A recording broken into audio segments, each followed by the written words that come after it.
So welcome back to the new video and sorry मैं आज मतलब कल और आज में मैं थोड़ा सा कंटिन्यू वीडियो नहीं डाल पाया। बाय द वे चैनल को सब्सक्राइब कर देना क्योंकि इतना डीप में एनालिसिस इतना डिटेल में एनालिसिस आपको कहीं नहीं मिलेगा। वीडियो की क्वालिटी और भी ज्यादा बढ़ने वाली है। उसी के साथ नीचे डिस्क्रिप्शन में लिंक है। अगर आपको मिनिमम ब्रोकरेज चार्जेस वाला डीमैट अकाउंट चाहिए तो नीचे डिस्क्रिप्शन में जरूर चेक करना।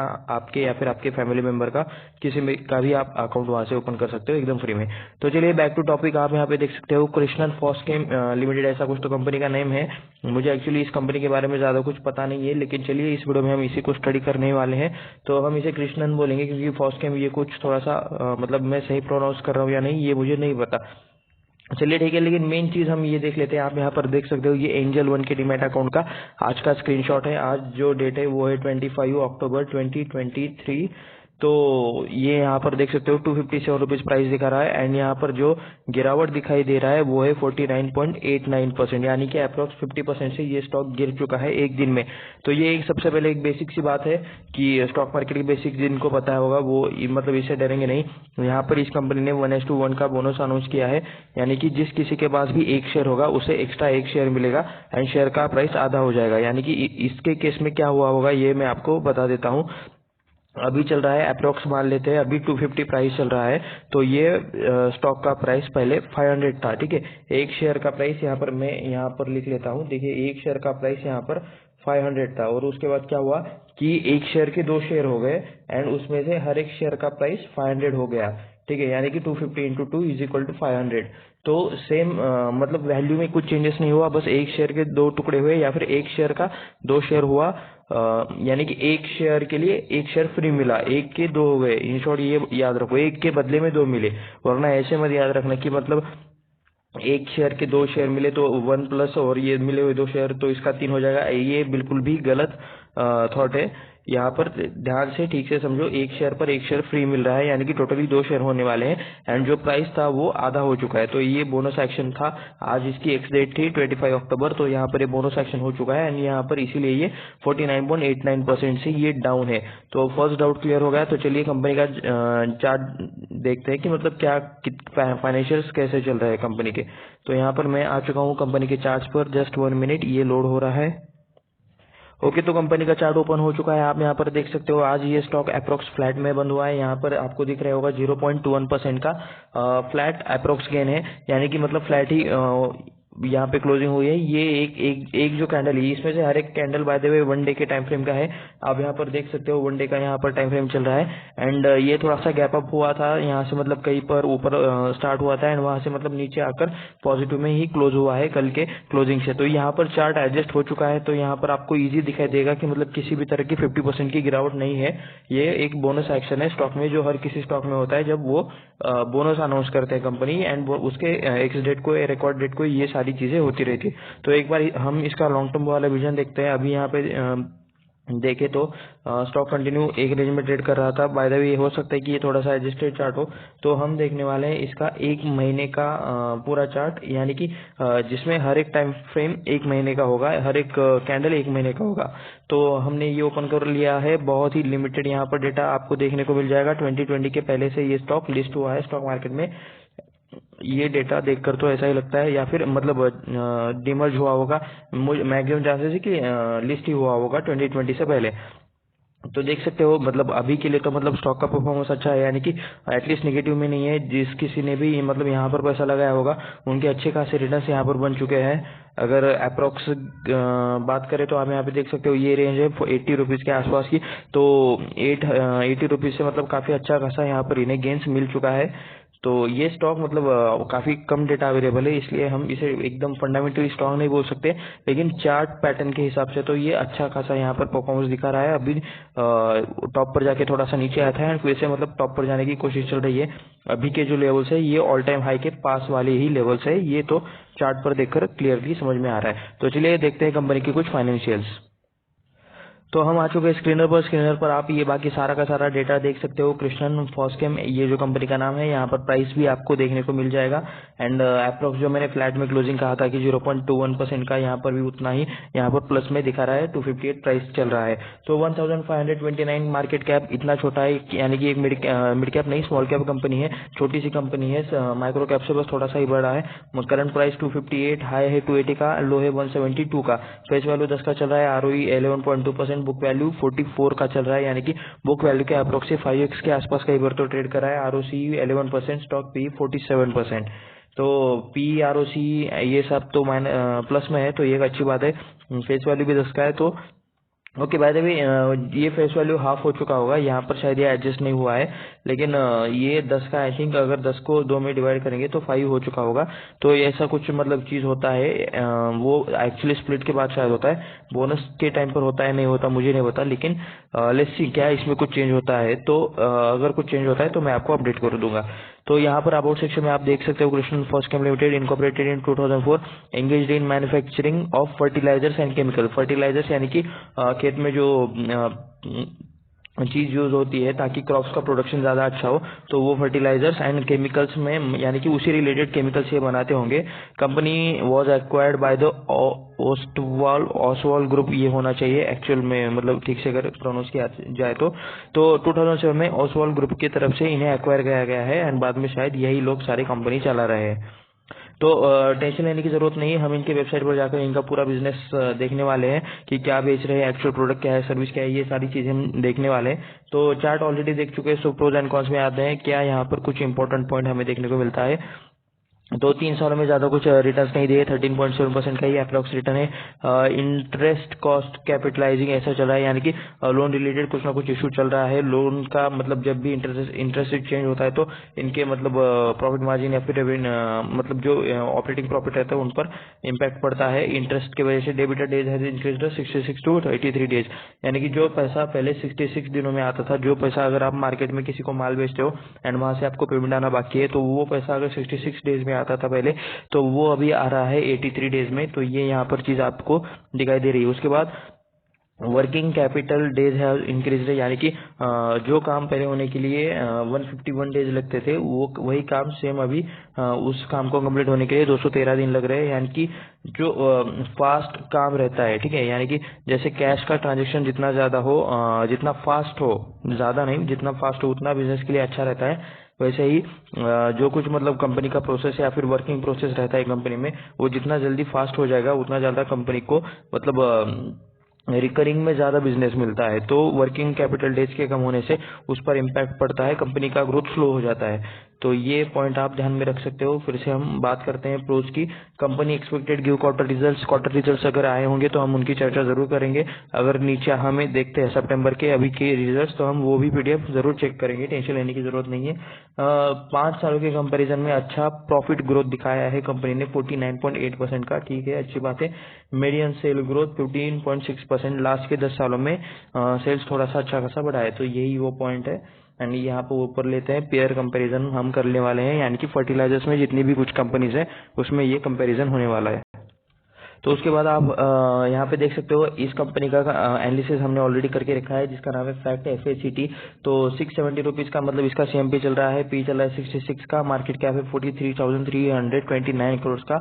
यहाँ पे यानी आप देख सकते हो जो टॉप की इनके सेक्टर की जो टॉप की कंपनी है, इनका market cap approx mid cap company जितना है, मिड कैप कंपनी से मतलब मिड कैप कंपनी के कंपेरिजन वाला ही है। तो 43,329 का ये सेक्टर है, जो हाईएस्ट कंपनी है उसका मार्केट कैप है। यानी कि ये जो मिड कैप वाले स्टॉक है वो इजीली फॉल हो जाते हैं 10%, 20%, अप्रोक्स करो 30% तक भी, मतलब अच्छी अच्छी कंपनियां फॉल हो जाती है। तो ये बात आपको याद रखनी चाहिए। उसके बाद यहाँ पर ये तो सबसे नीचे दिख रहा है, एंड इसका मार्केट कैप तो सिर्फ 1529 है। ये तो एक स्मॉल कैप कंपनी है, ये कंपनी इजी 50-60% इजी फॉल हो सकती है। तो क्योंकि इसका मार्केट कैप इतना है, मतलब अगर इसमें सेलिंग आएगा ना तो बहुत बड़े लेवल पर आएगा, क्योंकि मतलब कंपनी छोटी है तो ज्यादा शेयर होल्डर्स नहीं रहेंगे, पैनिक में लोग बेच देते हैं, प्राइस ज्यादा फ्लक्चुएट होते हुए दिखाई देता है तो बड़े बड़े इन्वेस्टर्स भी बेच देते हैं माल। तो वो एक फोमो लोगों को रहता है, तो वो छोड़ देते हैं। अभी हम सिर्फ पी कंपैरिजन करने वाले हैं। फैट का पी चल रहा है 66 एंड इसका चला है 47। तो सेक्टर के टॉप के कंपैरिजन से तो पी कम है, लेकिन सेकंड नंबर पर इन्हीं का पी रेशो आ रहा है।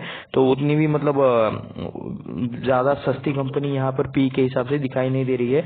उसके बाद आ जाते हैं हम क्वार्टरली रिजल्ट में। सितंबर का यहाँ पर अपडेट नहीं हुआ है, तो शायद रिजल्ट अब तक नहीं आए हैं। ओके, जब भी इसके रिजल्ट आएंगे मैं कवर करूंगा पक्का।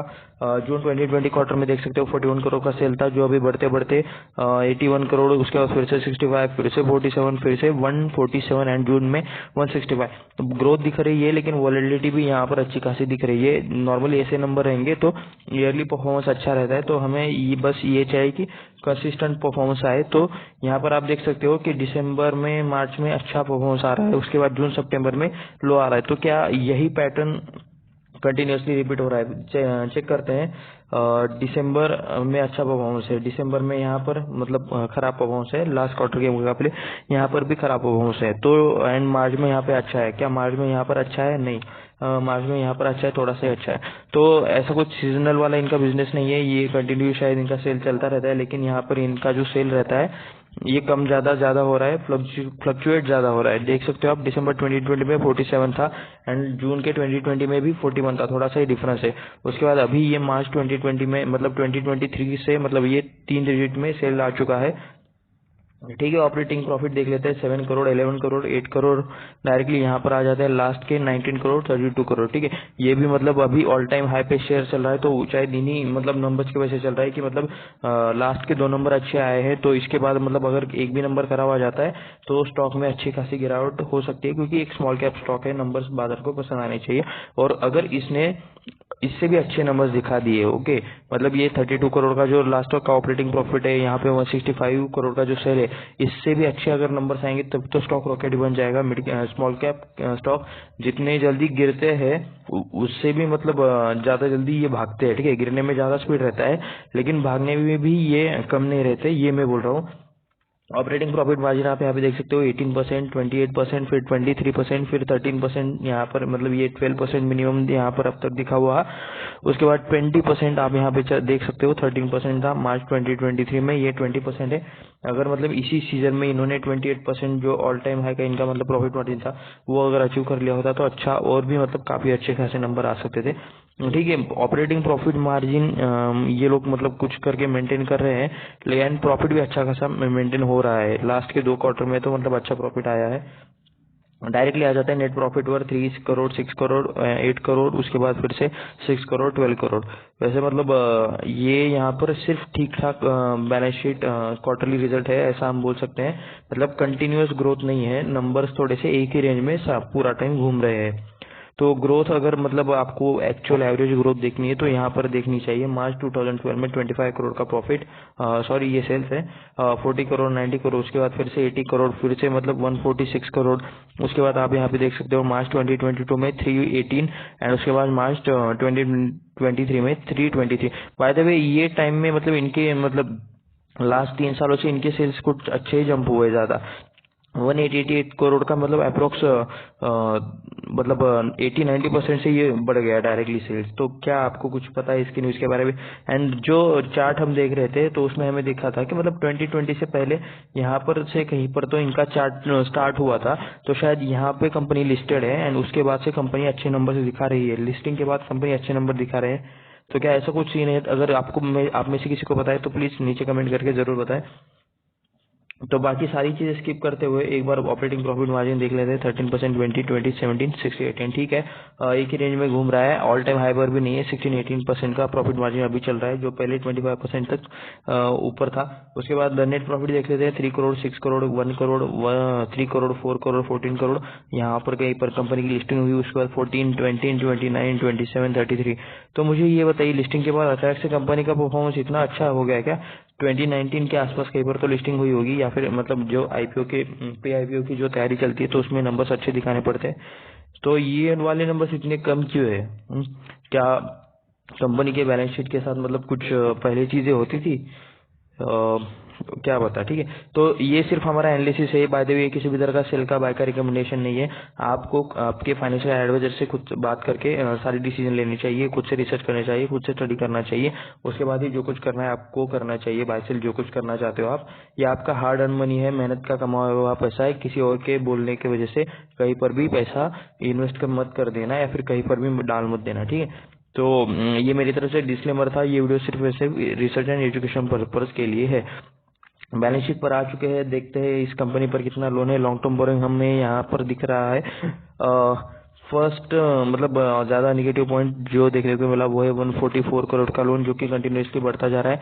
प्रॉफिट उस लेवल से नहीं बढ़ रहा जिस लेवल से लोन बढ़ रहा है, ठीक है। लोन कब अच्छा रहता है, जब प्रॉफिट भी मतलब बढ़ रहा है कंपनी का, एक ही रेंज में घूम रहा है तब तो बुरा है। एंड कंपनी का प्रॉफिट कम हो रहा है तो उससे भी ज्यादा बुरा है। तो आप यहाँ पर देख सकते हो कि कंपनी का लॉन्ग टर्म बोरिंग यानी कि जो मेन कर्जा है वो कंटिन्यूसली बढ़ते जा रहा है। ये यहाँ से डिवाइड कर लेते हैं, 16 करोड़, 6 करोड़, फिर 50 करोड़ एंड फिर 144 करोड़, ठीक है। कर्जा ले रहे हैं लेकिन इनका प्रॉफिट ही नहीं बढ़ रहा, तो ये एक नेगेटिव पॉइंट यहाँ पे इनका बनता है। शॉर्ट टर्म बोरिंग भी 132 करोड़ की है। लीज लायबिलिटी कुछ निग्लिजिबल के पास है, अदर लायबिलिटीज थोड़ी बहुत है। कंपनी के रिजर्व चेक कर लेते हैं, 19, 23, 48, 52, उसके बाद बढ़ते बढ़ते 231, ओके। रिजर्व्स में कंटिन्यूस ग्रोथ आपको यहाँ पर देखने को मिल रही है। चलिए ठीक है, एक और पॉजिटिव पॉइंट। एंड उसके बाद शेयर होल्डिंग पैटर्न यहाँ पर दी गई नहीं है। मुझे पता है आगे शेयर होल्डिंग पैटर्न कहाँ देखना है, तो वो हम चेक करने वाले हैं।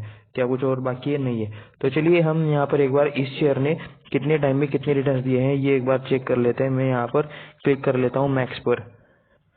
तो आप यहाँ पे देख सकते हो 1380% की रिटर्न्स देख रहे हैं, मैक्स यहाँ पर लिखा हुआ है। एंड यहाँ पर ऑल टाइम जो रिटर्न्स दिख रहे हैं वो 1380% की रिटर्न्स है।